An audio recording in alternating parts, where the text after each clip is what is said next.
J'ai le droit d'être moi. Ces mots, c'est ceux qui ont été prononcés par une participante d'une formation que j'ai donnée cette année.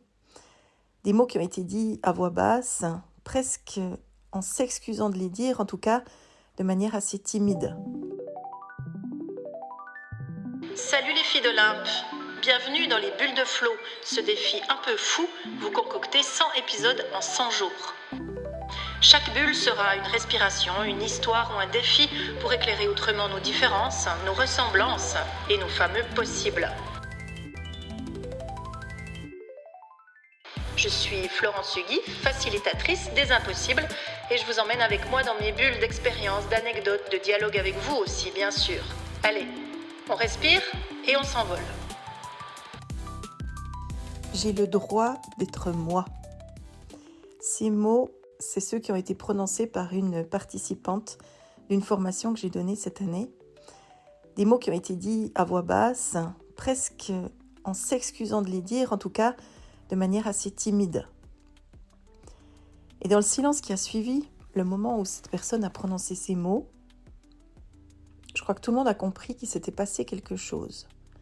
Parce que la personne qui les a prononcés, ces mots, c'est une personne qui s'excuse beaucoup d'être elle, qui se sent souvent pas tout à fait adéquate ou pas tout à fait à la hauteur ou pas tout à fait aussi bien que tous les autres, ce qui est évidemment totalement faux, qui n'a rien à voir avec aucune des réalités que j'ai pu constater à son sujet.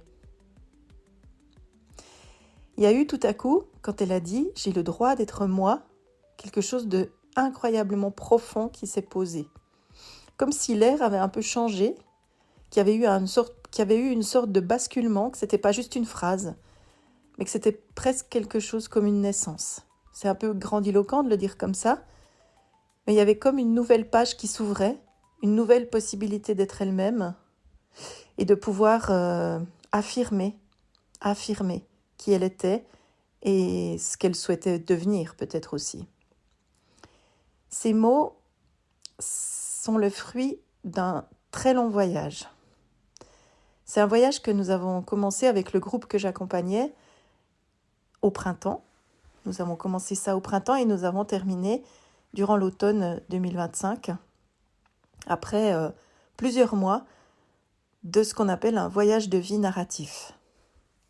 Un voyage de vie narratif, c'est un processus qui a été proposé par les pratiques narratives, ces fameuses pratiques narratives créées par Michael White dont je vous ai déjà un peu parlé.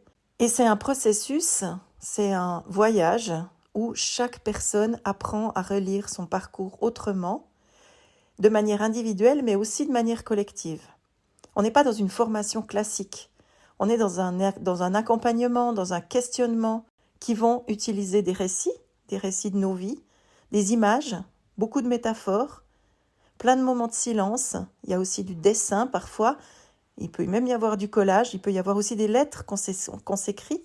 Et là, en l'occurrence, dans le groupe, ces personnes se sont écrites une lettre tout au début du processus et l'ont reçue en retour au moment où nous avons bouclé ce voyage de vie, au moment où nous sommes comme arrivés à destination, en tout cas à la destination à laquelle nous étions conviés, même si nous savons bien sûr que la vie continue après ça. Il y a eu beaucoup de paroles partagées, il y a eu beaucoup d'échanges, il y a eu beaucoup d'approfondissements, beaucoup de profondeur, beaucoup d'émotions aussi. Et quelque chose de fort s'est noué entre les personnes qui ont participé à cette expérience, parce que ça les a toutes fait grandir individuellement, ça leur a aussi permis de s'affirmer professionnellement. Dans ce processus, on commence par raconter le chemin qu'on a déjà parcouru, ce qui nous a amenés là. Alors, on y trouve des bifurcations, on y trouve des pertes, bien sûr, puis aussi des moments de grâce.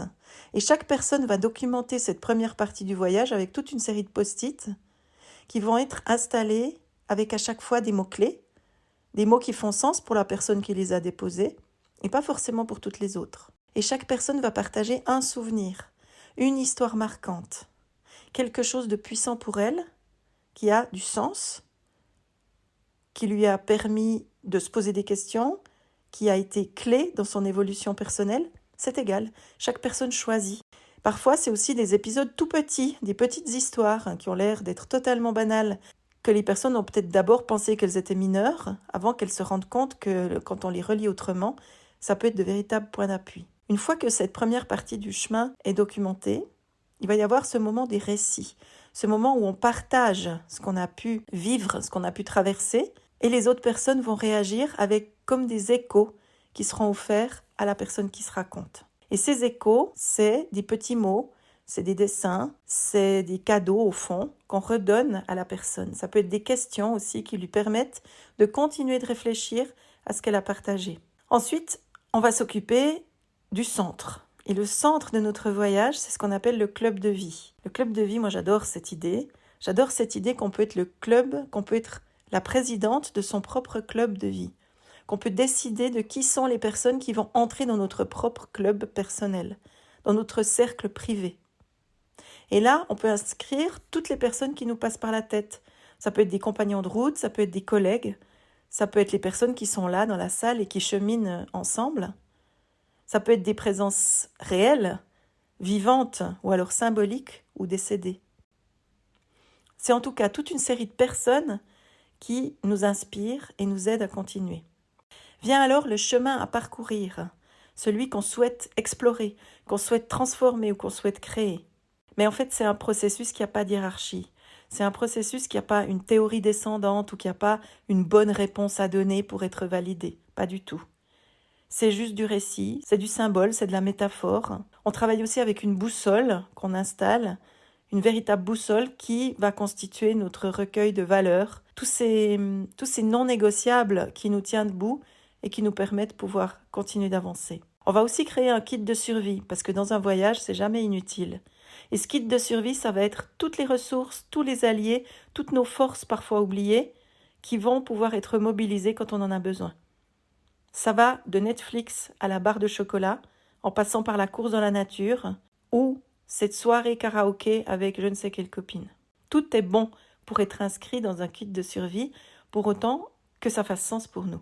Ce processus, il permet d'apprendre à regarder son parcours comme si on était dans une œuvre en mouvement. Il y a quelque chose qui bouge, quelque chose qui se passe. Et puis, il y a quelque chose qui est vraiment très important dans l'ensemble du parcours qu'on a fait ensemble, c'est ce qu'on appelle la métaposition. La métaposition, c'est le moment où on se regarde faire, comme si on était un aigle et qu'on survolait notre propre vie pour l'observer de nouveaux angles, pour voir de nouvelles choses, parce que tout à coup, en étant placé au-dessus, on ne voit pas la même chose que quand on est placé dedans.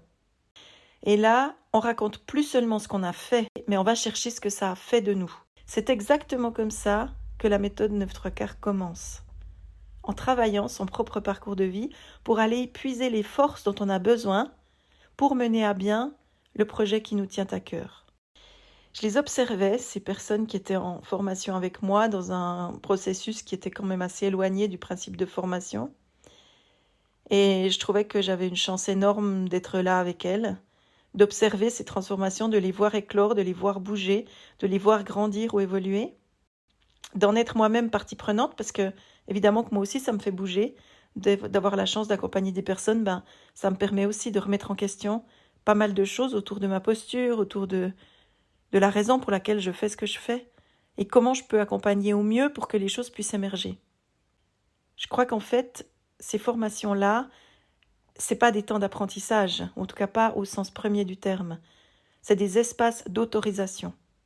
C'est des espaces où le récit personnel permet d'ouvrir un terrain de liberté, un terrain de possible, où les histoires qu'on se raconte, ou les histoires de notre vécu, c'est plus des prisons, ça devient des tremplins. Parce que c'est exactement ça qui se passe. C'est que le fait de raconter, le fait parfois de partager des choses difficiles, ça nous amène à oser aller plus loin, oser franchir une étape dont on pensait qu'elle était infranchissable. Je crois qu'en fait, c'est pas seulement une histoire d'outils à transmettre, mais c'est surtout une histoire de consolidation, de création, d'ancrage de sa légitimité intérieure. Et ça, c'est toute la beauté des pratiques narratives. Parce que les narratives, elles ne cherchent pas à réparer les gens, elles cherchent à dignifier les gens, à leur permettre d'être encore plus eux-mêmes ou elles-mêmes, de pouvoir être fiers de leur propre parcours. Et le fait de redonner de la fierté à quelqu'un qui a vécu des choses difficiles, qui a vécu toutes sortes d'aventures, parce qu'une vie c'est faite de plein de choses, Mais attendez, mais ça c'est le plus beau des cadeaux. Redonner cette dignité à une personne. Que demander de plus? Le narratif s'appuie vraiment dans nos propres histoires pour aller raconter ce qu'on appelle nos histoires préférées. Ça veut dire que, à travers tout ce que ces personnes ont partagé au cours de notre processus, elles ont fait émerger beaucoup d'histoires préférées. Et dans la dernière partie, on a créé des étoiles. Et ces étoiles, elles ont consolidé, elles ont ancré, elles ont permis de nommer ce qui avait été vécu. Je ne suis pas sûre que cet épisode est très compréhensible. À la fin, elles ont donné un nom à leur parcours.